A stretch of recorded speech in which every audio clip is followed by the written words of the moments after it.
Hi there, good morning, good afternoon, and good evening.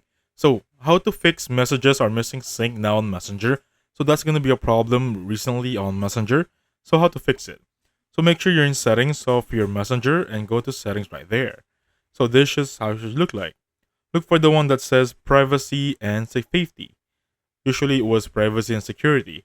Anyway, once you're here, look for the one that says end to end encrypted chats. This one right there.